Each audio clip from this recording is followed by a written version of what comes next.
मां दुर्गा सेवा समिति टीटू सिनेमा के सामने पहलवारा बलरामपुर आप सभी भक्तों का हार्दिक स्वागत एवं अभिनंदन करता है।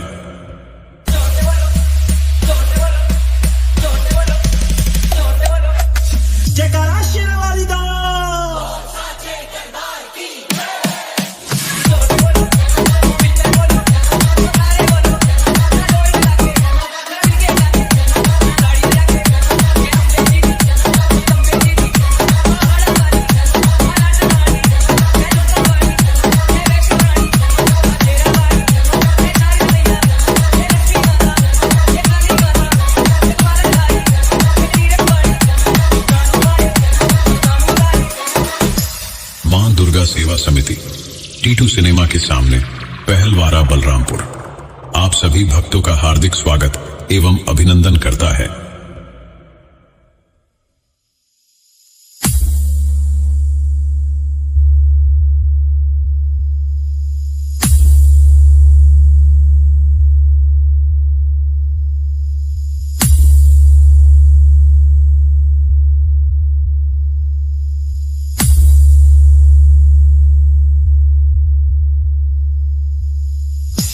मां दुर्गा सेवा समिति टीटू सिनेमा के सामने पहलवारा बलरामपुर आप सभी भक्तों का हार्दिक स्वागत एवं अभिनंदन करता है।